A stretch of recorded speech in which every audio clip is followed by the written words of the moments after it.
In this episode, we're talking with Maurice Philogene. Maurice is a former Air Force special agent, management consultant, and midnight police officer, all of which somehow he did at the same time.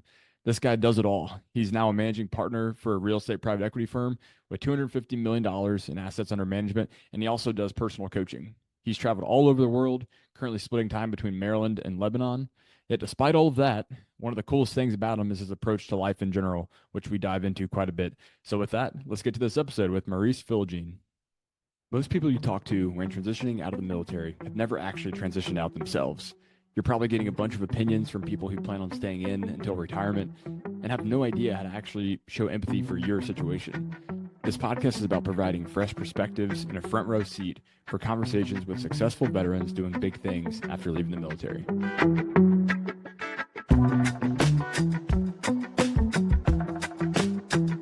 Well, Maurice, it's great to see you. Thanks for joining us today. I'd love to start off by can you just go into a little bit of your background and the military experience as well? What did you do in the military?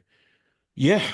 I got a heavy background. So military wise, I'm retired now. I retired as Lieutenant Colonel back in 2019. I was always actually I started Navy. I always forget that I started Navy, but for me, military, my family's not a military family. My family, Haitian immigrant family, and I just needed a way to pay for school. And fortunately, my mom was smart enough to get me going through the Naval Academy, where I got in, but I wanted to play I wanted to play regular football, although the Naval Academy has a really good program. So I ended up at UVA with a Navy ROTC scholarship, flipped it to Air Force second year because they gave 100% for engineers and minorities, which I'm both. And then I entered the service through the National Guard because the year I got out in 97, there were too many officers coming out nationwide. They gave you options. So from an Army perspective, I was CID. From an Air Force perspective, that's called OSI. Navy, it's NCIS. So I was a special agent just about my entire career, ran field offices all over the world, fugitive retrievals, murders, espionage, intelligence cases, terrorism, et cetera, et cetera. And then, so I was primarily in the reserves the entire time, but I did 10 years worth of active duty. That's how much I volunteered. And then outside of the military, 25 years as an executive at a global consulting firm, 15 years as a midnight police officer. And then I've always been a real estate investor and entrepreneur. Started my own private equity firm. We have about $250 million worth of real estate, and I'm an avid traveler and just a lot going on. But that's the military side of it anyway. Was it the running the field offices throughout the world? Was that what kind of gave you your travel itch? Or I know I heard a story that you told previously about traveling to France when you were in your teens. Yeah. What was it that kind of gave you the travel itch? I know you've traveled extensively. How did that start?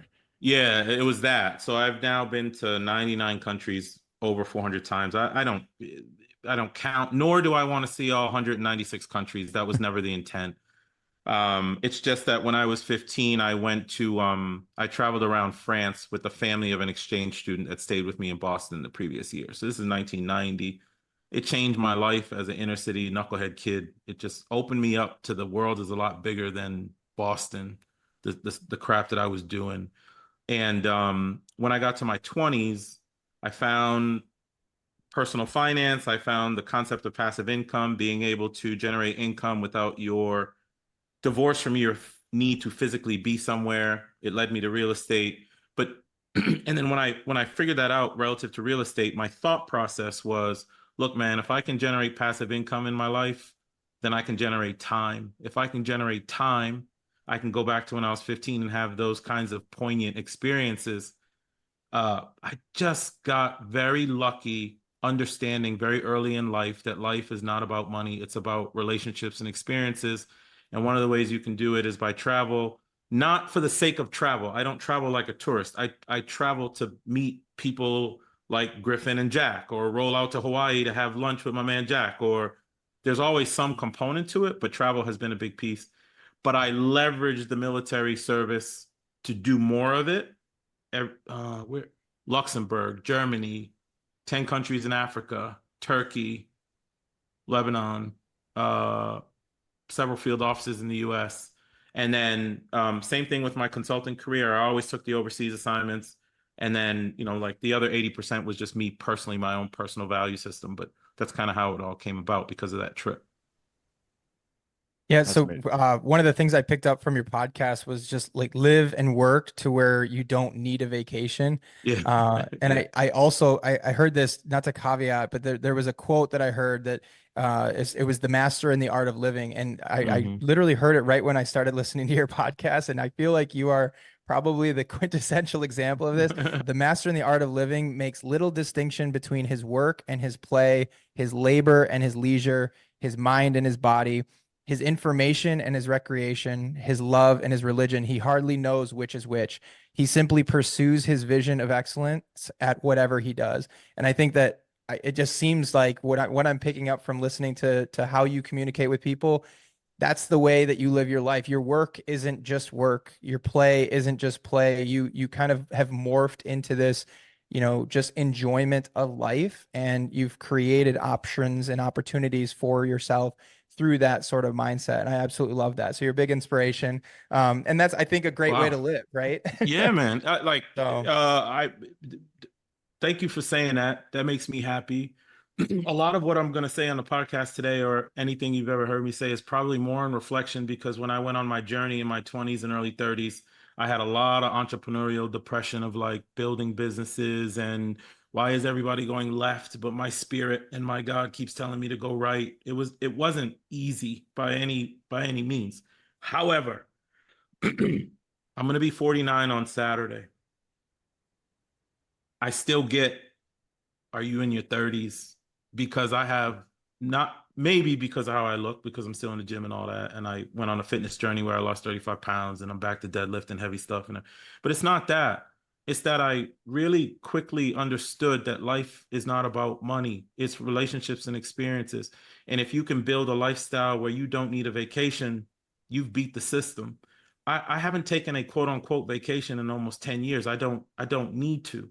When I was a senior executive and ended up uh, I was trying to leave my company to go be a police officer because I was on active duty. I was chasing fugitives around the world. I was finding missing kids. I was shaking hands with foreign dignitaries and presidents and protecting them and leading my troops and stuff. And then I went back to corporate when I got off active duty after a 2 year stint. And I'm like trying to make companies money. It really didn't sit well with me at all. So I ended up being a street cop, but I found a way to do both of it. I'm not afraid of bullets. I'm not afraid of guns. I'm not afraid of death. It's just a part of life. And I'm not saying that in a glory sense. It's just I'm around it all the time. So it doesn't really phase me. The one thing I'm afraid of is regret. So instead of adopting and accepting the default nature of status quo, what is the one thing you are going to be? What is the one place you are going to live? I said, absolutely not. And I created my own definition of success. Success is, and just started doing and course correcting along the way with this level of reckless abandon that I look back on it and I'm like, man, how was 23-year-old me smart enough to take that type of mindset? And I'm grateful to him. And every time I think about that kid and the fact that he was alone in the Fairfax County Library, usually on Saturdays in aisle 6 reading business books when all the fellas was going out, it drives me to emotion, man, because I remember sitting there like, am I weird? Why is nobody here with me? Everybody's out. I don't know. It's just one of those things. But yeah, if you can, and that's what I do with lifestyle design and my platform, Try Life On. If you can build a lifestyle specifically around time freedom, financial freedom, geographic freedom, freedom of purpose, me being a police officer, and building amazing relationships with folks like yourself, then you've created a framework for a lifestyle that you will never need a vacation from, man. And I have perfected it. I'm not saying it's right for everybody else, but it's right for me. I've been practicing my lifestyle for a very long time, so I'm a master at my own lifestyle. So I appreciate what you just said. Another thing I've been incredibly impressed by seeing you speak and the work that you're doing Yeah. is you don't let the goalpost keep moving. And that's probably one of the hardest things for anyone to do. And I'm just curious, like, is there something about you aside from what you've already mentioned? Is there or is there something, some kind of realization you came to along the way that helps Yeah. you be okay with? Because, the one thing no billionaire will ever have is enough. And it's like Maurice has enough. Like, I how see did what you you're saying. Yeah. how have you come to that ability to keep the goalposts from moving? Because I think getting out of the military, that's a common struggle. They're used to a ladder to climb. They're used to a badge to achieve or a school to graduate from. And then you get out and it's like, let's keep on climbing and let's keep on just chasing the next thing. But how do you combat that? Well, it happened. I understand what you're saying, and there are two instances that I will express to you, but it happened in some kind of intrinsic, organic way for me. Um, isn't that what formal education does, though, brother? Right? Because think 100%. about it. Us three, if we was going to the same high school, Griffin, Jack, and Mo going to the same high school, I got to compete with you to be the MVP. I got to compete with you to get into the AP classes. I got to compete with you to be the prom king. I got to compete with you to be the cool kid. Now I got to compete with you because you're going to Yale and only the good kids go to the Ivy League schools and the other kids go to the community colleges. And like we were, I'm a supporter of formal education. My dad is a 30-year educator of the Boston school system. My mom is a 22-year guidance counselor. But formal education taught us to compete with each other constantly. So you compete in high school, you compete in college, and it translates to the work world where me, Griffin, and Jack are now competing for the executive vice president position, right? Okay, so now Griffin and Jack and Mo are out at the happy hour trying to talk to the senior executive so we can get an edge. Meanwhile, our wives and our kids are waiting back at the house to have our time. All of that is somebody else's definition of success. It clicked to me in 2013. Ready? Analyst to consultant, consultant to manager, manager to senior manager. And after senior manager, you enter the track for partner. But when I got to senior manager in 2013, and I post about this sometimes, I was like, man, this shit don't make sense. Like I'm making money, but the goalpost keeps moving. I'm not getting happier. I'm not getting more financial freedom. This is not right. So when my boss asked me to enter the partner track, I started declining it because I was like, if I make partner, or when I got to lieutenant colonel, one of the reasons I didn't go for full board colonels because I like being in the field. I'm a field guy, and my next assignment was going to be headquarters. Now you can always say that. Look, you have especially in the military, you have a responsibility to go back to headquarters, take all that experience, and translate it into policy, which will help the agency continue further. I get that, but I also know who I am. Chasing Fulberg was going to do me no good at all. Even though I had a line to get it, it was just going to do me no good. It was the same thing in the consulting world. I turned down the partner track 4 times because it was going to cost me an extra 20 to 40 hours a week. And I'm like, man, I'm taking these 2 checks systematically. I'm investing it in real estate. I'm creating streams of income outside of work. I would rather use this employment. I would rather leverage it for the experiences and skills it's going to give me than chase somebody else's definition of success. So when you talk about goalpost, no different in my real estate space. We got $250 million under $250 million in assets under management. We could go to $1 billion. We have a track to do it. But if I double my net worth, am I going to be doubly happy? I'm going to take on more responsibility, more and more and more when I'm actually living life the way that I want to live now. It makes no sense. So I've just turned everything off. I'd rather plug in, spend more time with my kids, maybe have some more kids later in life, swim in the Mediterranean like I do all the time, come down to the Pacific. Why are we chasing other people's definition when we should be defining our own? I think that message, that last sentence, is so applicable to those who are thinking of transitioning out of the military because Yeah. you are constantly surrounded by people who chose to stay in. Mm-hmm. So their definition of success for them is to stay in the military and to just basically get to 20 or beyond and earn that paycheck. Whereas that might not be the definition of success for every single person's family or themselves specifically. So with that, a follow-up question I have for you is like, as far as your transition to, what advice would you have to them for if they're seeing the transition as an increase to their risk, where as staying in might be that steady paycheck, that guaranteed health care, but transitioning out might be seen as a risk? First of all, I want to make it clear that when I transitioned out, I didn't want to leave. October 19, 2000, October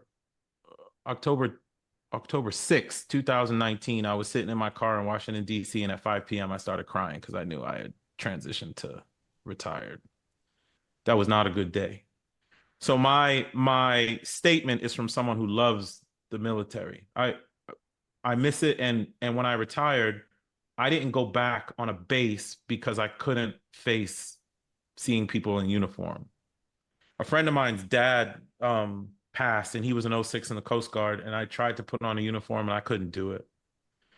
Now, I'm going to tell you, I'm going to answer your question in the context of somebody who asked me the same question when he was transitioning. So my boy John, who's on LinkedIn, John Ballinger, you guys should interview him if you haven't already. But he was a Marine. He's a Marine, and he was Marine One pilot, so presidential helicopter pilot, John Ballinger. And he found me on LinkedIn. We got to talking because he wanted to do real estate and stuff. And he started talking to me about lifestyle design and the way that I've crafted my life to be mobile. I don't have employees, but I have systems and processes and 2,000 apartments and all this. And he said, I'm thinking about getting a contracting job in DC. And I said, why? He said, well, because that's what most people do. They get the contracting job, they get a good six-figure salary. And I said, is that going to make you happy? He said, nah, I think I would rather be with friends and family back in Colorado and live an outdoorsy life. I said, do that. Do that, because what you just told me was programming that you receive from all of the other officers and men and women that you serve with is pure programming. You're saying you're going to get a contracting job because that's what everybody else does. When your gut, your spirit, your God, your universe, your whatever it is for you is telling you, I want to be with my friends and my family, and I want to be able to take walks with granola bars in my pocket. What are we doing? We taking other people's definition of success and applying it to our life. So people who are transitioning out, what I would tell you is find what makes sense for you. Don't just because you have a clearance, now I'm going to go into the clearance world and make some more money. You're going to make money right until you're 68 years old and realize that you missed the whole boat. Go ahead. Keep making money for the sake of making money and missing life. No. Take this awesome military career. Take all the skills you've gained from it, but also take the critical thinking that they gave us and realize life is short. We know that there's servicemen and women who never came back. If they could do it all over again and they had a chance to live again, you think they're going to sit and do a job that because someone said that's the next thing to do? Or would they go plug into life the way that they should?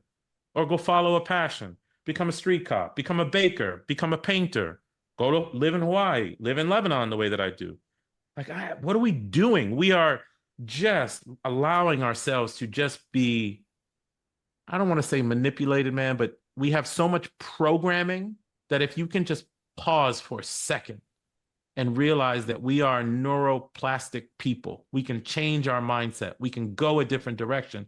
The key is to listen to podcasts like this and information like this. And when you feel that gut feeling inside of you because someone's saying something on that podcast that's making you feel some kind of way, now you know your spirit is talking to you. And that's probably the thing you should be following. Not just, yeah, man, I'm going to go get a contracting job in DC because that's what everybody tells us to do. So that would be my advice to people, man. You got to follow your gut, not just follow the herd.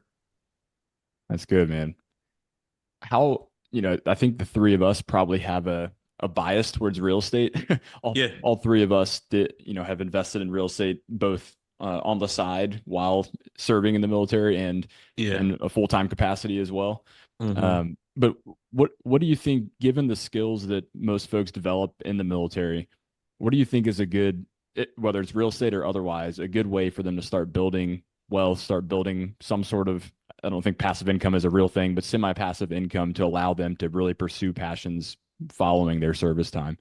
Listen, I'm going to put the careers aside because it really doesn't matter. Not from my perspective. What matters is the lifestyle that you want. What matters is the way that you want to feel on a day-to-day basis. All we're doing with these employments and our responsibilities is trying to, when people are like, what job should I do? You should do the thing that's going to make you the happiest, is what I say. Now, I get that we gotta generate wealth. And what I tell people is you have three of the most valuable, powerful things in the world. Two of them are two paychecks that show up on the 1st and the 15th in every month. And then there are these things called assets that you can buy. It could be a stock. It could be fractional gold. It could be real estate, which I prefer because of the tax benefits and the cash flow and things of that nature, and just the business aspect of it. It could be businesses, but it also could be lifestyle. It could be self-education. It could be seminars. Whatever you do at some point in life, so it's not the job, because at some point in life, the job is going to tell you, we don't need you no more. Or you're going to say, I don't want to do it no more. Or you're just going to be too old and too tired.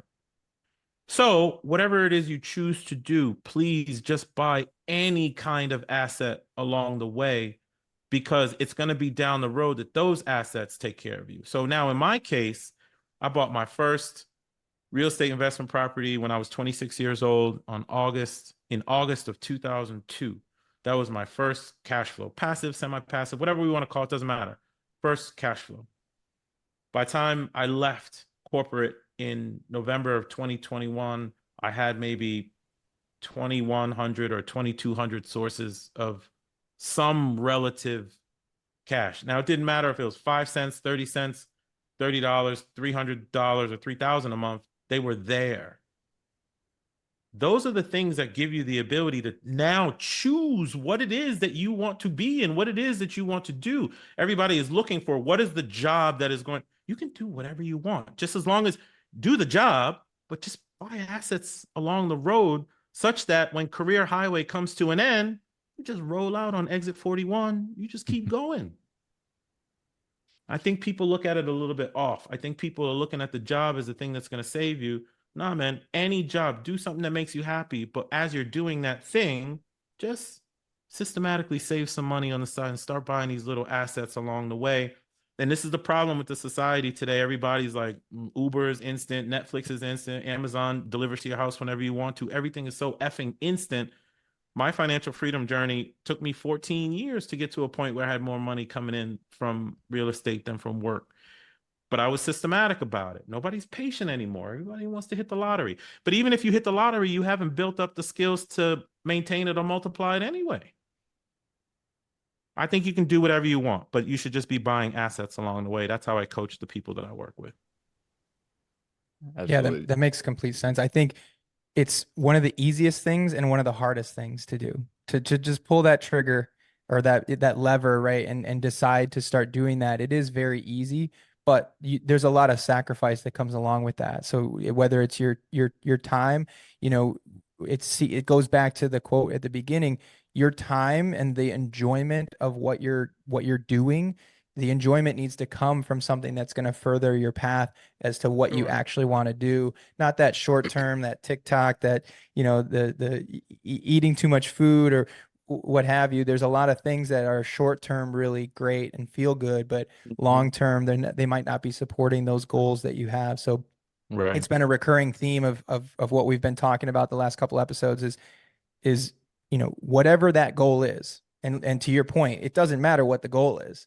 Whatever you think the goal is, you actually have to action the steps that's going to be required to reach that goal. And if you can make that choice, it's the easiest and hardest thing to do. Make that choice to your actions need to actually pursue that goal. I have become very fascinated with the human mind in the past 2 years. After finding a book called Power of the Subconscious Mind by Dr. Joseph Murphy that was written in 1963. And beyond that book, I've come to understand that our brains are very malleable, but our brains are things that try to keep us safe. So whenever, like, you and I are saying these amazing things, Jack, about, trying to do something that is going to secure you for the future, but it's uncomfortable. It's not something that they learned or any of us learned in formal education. Remember, everything about formal education has been rammed into our heads for 20 years. We are programmed from those kinds of things. There's one answer, there's right and wrong, there's sign this permission slip, there's you get this title, you are deemed as successful. What we're asking people to do now in this conversation is, listen, that 20 years and 30 years that you got, and that now you've been executing it for 10, 15 years in the military to climb up the ladder because that's the thing of success. Nah. Actually, what we're saying is no, now think a little bit different, get entrepreneurial and do something radically different. And it's hard for people. I don't blame people. I blame all of us. I blame our system. Now, the system is designed to push out employees, that's fine. And there's a certain percentage of the population that will all be employees, and we need employees. I was a police officer. I wanted to be an employee. That's part of me giving to our societal structure. But folks have got to realize that they can think and act differently. And that's the key. Now, once people are aware, so again, people are going to hear this on this podcast and be like, oh man, I can do some stuff. Then it's on them. They've got to take action, like you say. You can give people all the information in the world. There's got to be some level of self-motivation that comes from some why or some down deep. And my point to people is my why is pretty much, I don't do regret. I'm freaked out by regret. I don't want to be 75 and be like, man, I should have did it when I coulda, woulda, shoulda, all that type of stuff. So it's tough for people though, man. I never want to get on a podcast and be like, man, it's so easy to be an entrepreneur. No, it's not. Mm-hmm. We weren't taught any of this stuff. It's just that I kept going to that stupid library, which I'm very grateful for, and it rewired me. And I was like, nah, this feels better. So I just went that way. But it's tough for people. What would you say to someone, like, do you have any frameworks around how, if someone's they have an itch to do something, they have an itch to do the less conventional, but they just they just keep on consuming information, but they haven't taken the step. How would you coach them to take that step? Yeah. In my coaching, there's a try-life on principle called or phrase that I use a lot. And I just posted about this today, I think, but just do and course correct along the way.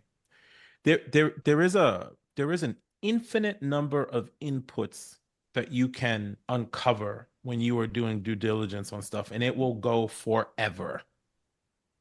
At some point, you have to understand that you have enough information and it moves from diligence to just F it. You just got to do and course correct along the way. I say this statement with radical confidence. There is no successful person out there, and I don't mean money as success, in any form of success.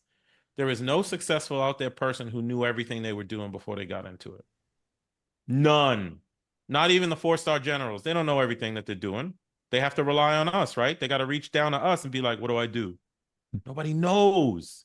So you get just enough information, you stop and you just do and course correct along the way. Now, that's how I got into coffee shops. That's how I own clubs, how I own restaurants, how I did real estate. But nowadays, when I have a little bit more economic ability, I just find I go to a different principle, which is find a who versus thinking about the what forever. I wanted to be a developer in the Mediterranean because I want to build a lifestyle there. So I found a who. Somebody who's developing in the Mediterranean. I found a way to add value to my boy's life, and now we're on our 3rd project. Or if I need something else, I'll pay for a mentor. I don't reinvent the wheel. There are people out there who have done this stuff. People get so anxious about paying for coaches and stuff. A coach, if it's the right coach, just beelines you to the answer. You're not gonna have a problem if you find the right coach. So it's doing and course correcting along the way, and then if you're inclined, then it's finding a who versus thinking about the what forever. I love the idea of iterating along the way, just making the most important next step, and then course correcting as you're going down that route. Yeah, because it's like building the plane on the way down. That's right. Yeah. Yeah. It seems like, I mean, I think a lot of folks fall into the trap of, similar with the military. Most get in thinking they're going to be in for a while. Yeah.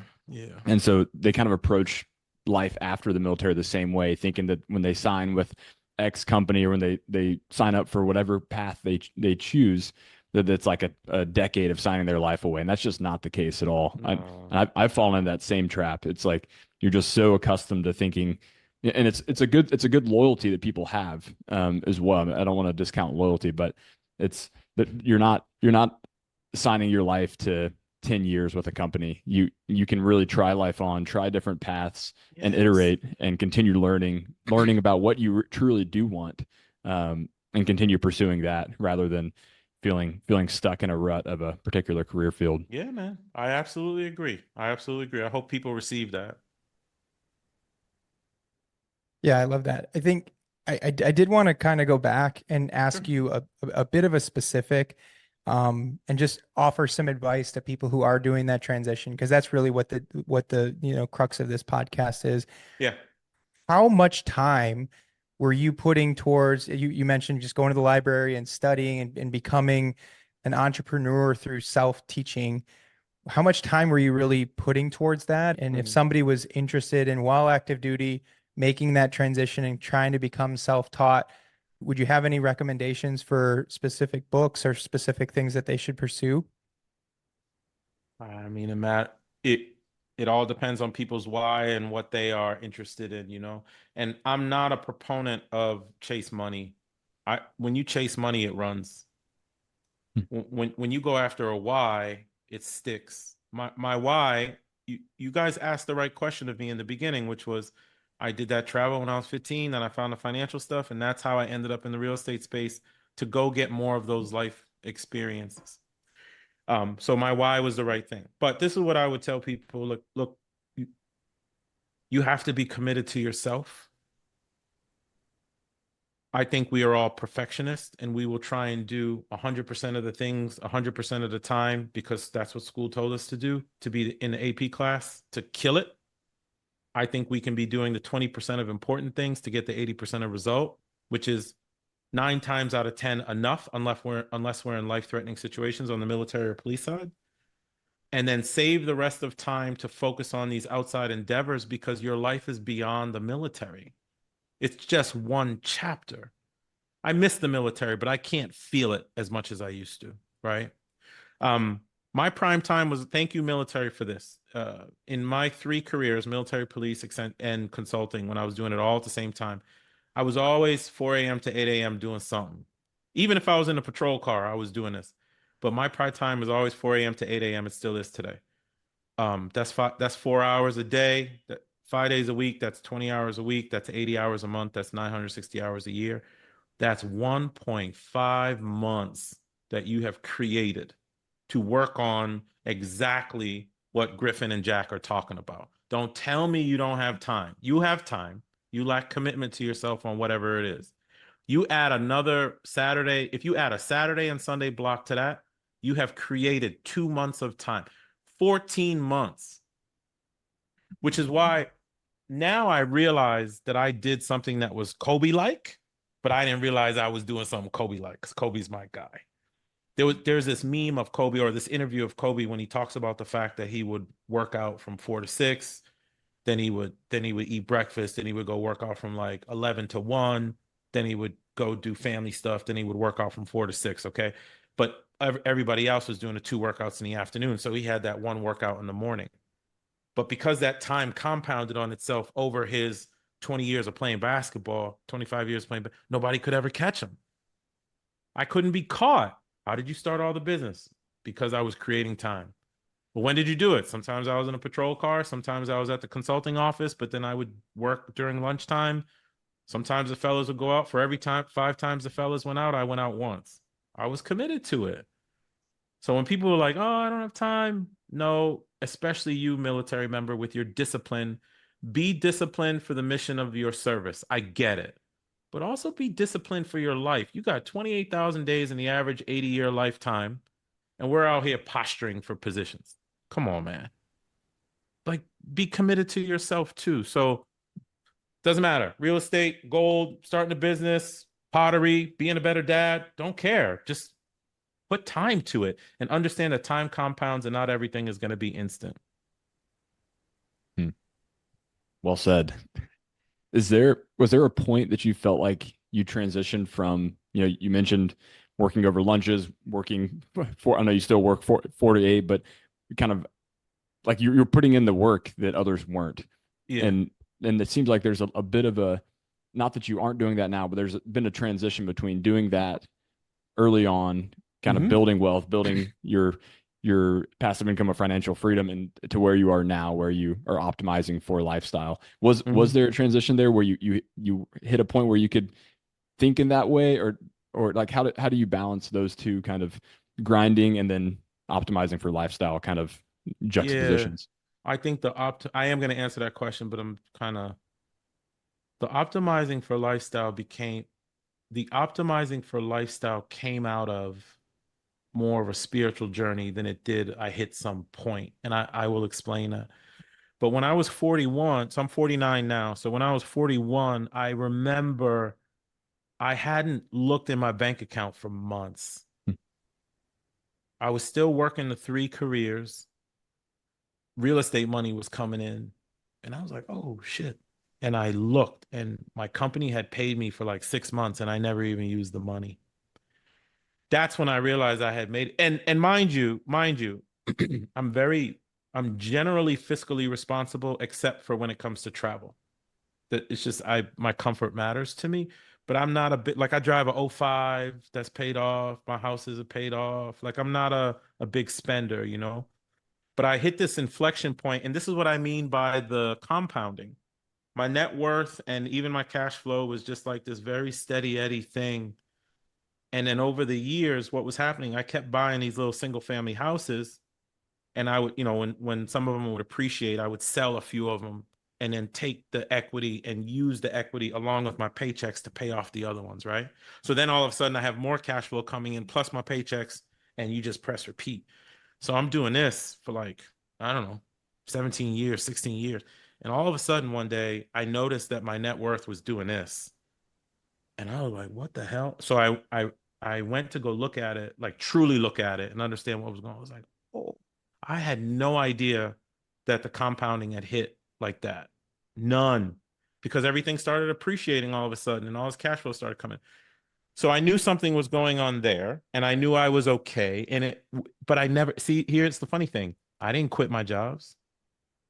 I enjoyed my work. I love being a police officer, man. I struggle because some of my old shift mates are still out on the road. I want to back them up. I was optimizing for life experiences back then. But what's happening now is I have been spending a lot of time between Maryland and the Mideast. I split my time between Maryland and Lebanon right now. I love the Mediterranean. I feel good there. Like anytime, like I usually get up at 5 in the morning. I'm in the sea by like 5:15, drinking coffee and all that type of stuff. And from a spiritual perspective, I'm like, I have enough. What am and I'm not saying I'm filthy. I'm okay, but you are going to chase this stuff to what end?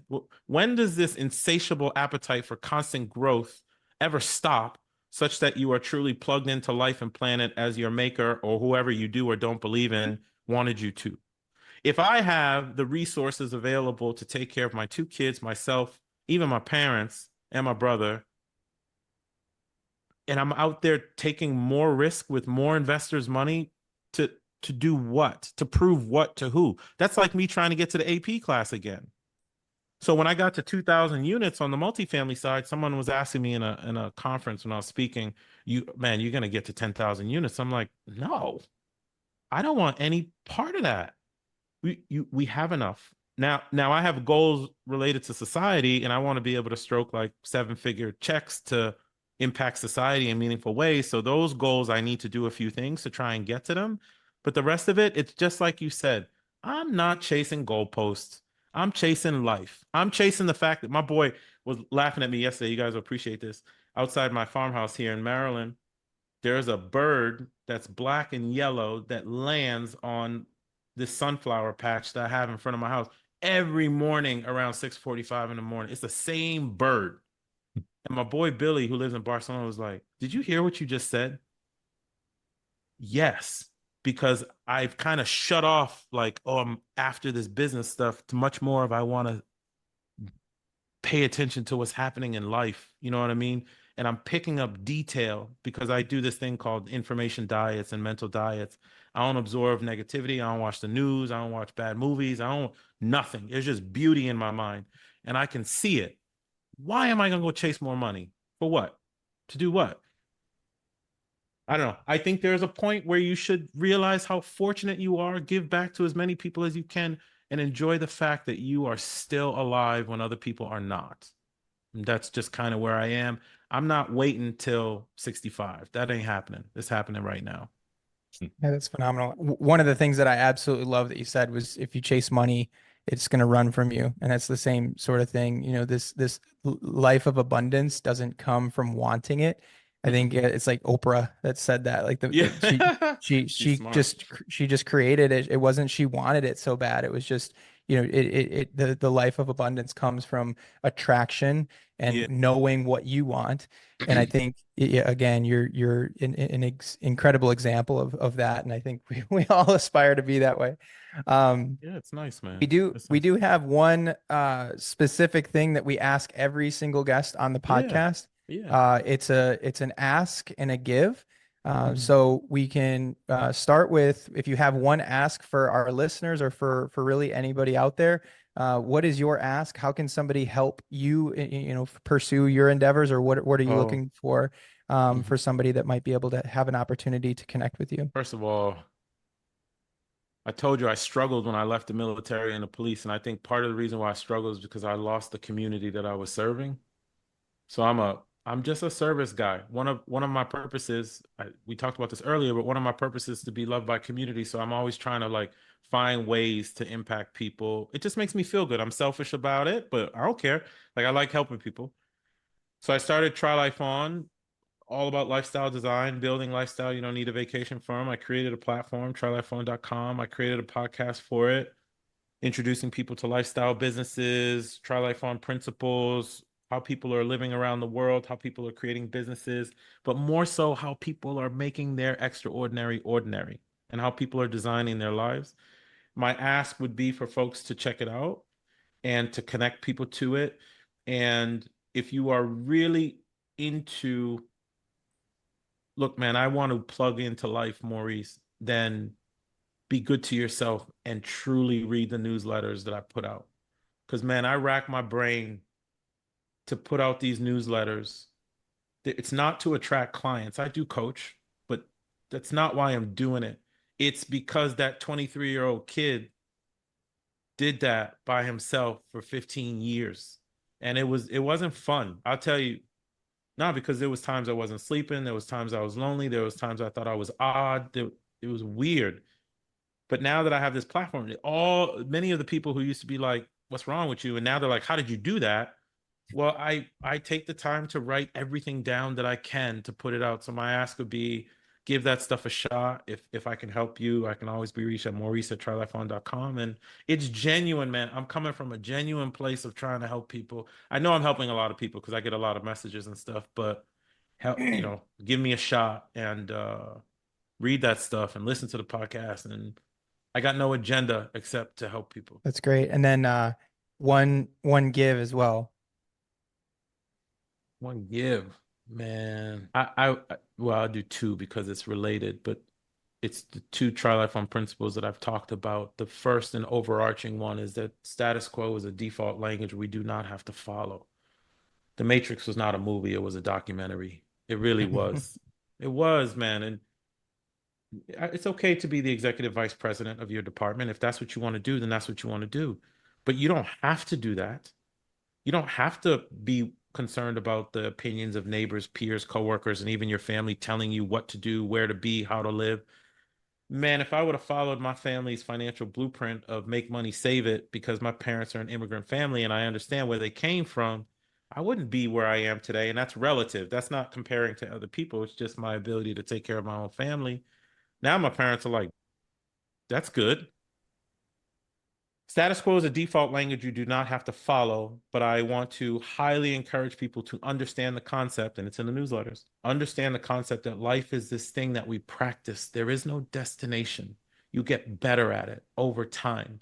I have coaching students right now out practicing legit. My one of my good friends just came back from Jamaica. She and her husband practiced living in Jamaica and building this dual lifestyle between Jamaica and Maryland because I said, you're not going to Jamaica to be on vacation. That's not what this is. You're going there to practice life, to practice a lifestyle. How do we walk to the grocery store? Where would the kids go to school? What flights are the best to fly direct? Is it on this day or this day? Let's ask questions at the airport to figure out, is it on Tuesday or Wednesday where there's the least amount of volume of people coming through the airport? So now you remember I told you that life is a feeling? They felt it. And now they're hooked. They have a why. They want to create this dynamic for them and their twins of living between the US and da-da-da. And now they're going to work on virtual work and all that type of stuff. Life is something to be practiced.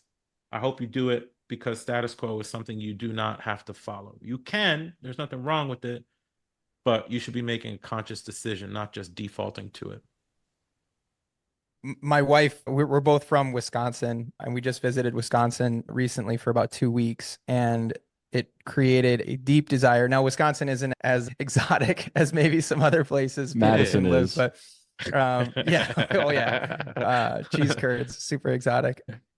But we're trying to figure out how we can balance our hub here in Hawaii and go back there for a few months out of the year and live there, Beautiful. because that's where Beautiful. family is. It makes sense for the summer. We've got school figured out here, but and with little kids, it might be a little bit more difficult, but we're really trying to pull the trigger, and hopefully next summer is when we'll start that, because we kind of did exactly what you're talking about. We did 2 weeks. It was just a vacation, but we were really trying to figure out if it's possible to kind of split our time in a way between the two locations. And you've been the impetus for some of those discussions, Oh man, that's so to great. speak. So That's great. And it doesn't need to, like I say, Jamaica or Lebanon and all, like, forget that. I don't care if it's DC and Philly. It doesn't matter. So what I would tell you and your amazing wife is, the next time you go, you look at it from the perspective that I just suggested, which is, we're going to go practice this. It's not let's go on vacation. It's let's go practice this. I wouldn't wait till next summer. I would, if I was you, and I have an 11-year-old, but he was younger at one point, and then I have a 24-year-old from previous. I pull him from school. And what I've told the because it's just a blocker, it's a blocker to your desired lifestyle. So what I told the principal was, she was like, well, you're not supposed to pull him because he's supposed to be here a certain amount of days. I said, listen, you just taught the entire school system for 2 years virtually. Don't tell me that I can't pull the kid from school for 2 weeks so he can go practice his Spanish in Puerto Rico so we can go figure some life stuff out. No, no, no. Status quo is a default language I refuse to follow. So if you and your wife want to create that dynamic, you don't wait. You say, just like this. This is for military people too, because military people are programmed a certain way too, because that's just how we're our nature. No, your family is a geographically free family right now. Your job is to figure out the blockers that are keeping you from going. Is it mail? Then virtualize your mail. Is it your job? Then get a virtual one or present your current employer a solution to support, not a problem to solve. Is it, how are we going to travel with the kids? Great. Next month on Tuesday, we're going to pull the kids and we are going to practice how we're going to fly on this regional carrier. It's going to be expensive the first time, but the next time we practice it, 3 months later, it's going to get less expensive because we're going to get better. And then it's going to get less expensive because we're going to get better. And you start to realize that the same practice we was putting in on a football field in high school is the same practice we can put in for lifestyle. And instead of going out to the restaurant on a weekend and spending $400 with the family and the grandparents and all that, no, let's use that $400 to go practice our lifestyle, getting from this place to this place. And how are we going to do it? You see what I'm saying? Like it's a mindset shift of, no, life is it's a rhythm. It's this thing you can actually feel it and practice it and go after it and stuff. So I give you those suggestions. That's amazing. Well, Maurice, this has been phenomenal. Thank you so much for being My willing pleasure. to come on here and just any parting thoughts or final words to folks transitioning from the military. Yeah, first of all, God bless you. Thank you for your service. I miss you guys if you are still if you're still in there. It is for those of us who love the service, it's a hard transition. And feel those emotions, get mental health support while you're transitioning to the extent that you need it, to the extent you can. I love the VA. I spend time with the mental health folks at the VA all the time. I like talking about my previous military stuff. It's important. You're not leaving a job. You're leaving a culture. You're leaving a culture. You're leaving a life. But that said, it is a chapter in a book that is going to be filled with stuff. It is not your whole life. Don't look yourself in the mirror and be like, life is over because I'm taking this uniform. Nah, that's not the way that it works. I guarantee you, as time goes on, because I'm 5 years out from retiring, it gets easier and easier. I finally do go back on bases now. And I like when the gate guard's like, hoorah, Colonel, come on through. And I'm still part of the family. You're still going to be part of the family, but it does take time. Come on out here into the world, try life on, try different things. You don't have to follow status quo of everybody going into the contracting world. Find what makes you happy and just do it and course correct along the way. Well, you're inspiration to both of us. Thanks for what you do, the stuff that you put out into the world, the way you help other people. And for those listening to this podcast, stop listening. Go try life on. Thanks, Maurice. Perfect. My pleasure, man. Thank you. This has I been love great. that. And if you're ever in Hawaii, let me know. I I will, definitely brother. I I'll will. take you up on that lunch. We'll go chat a little bit more in depth. Noted. Noted. My pleasure. Well, thank you so much. Awesome, man. Maurice, hope you have a great rest of your day, man. Thank you for doing this. Thanks for listening to this episode of the Veteran Ventures Podcast. If you heard something interesting or found the show to be helpful, send it to a friend who is transitioning out of the military or considering a transition. We'd also really appreciate if you left a rating and review of the show. That helps us reach more people with these amazing stories of successful veterans. We'll catch you next time on the Veteran Ventures Podcast. And until then, go do the thing. Make that decision, have that conversation, and go find your next mission.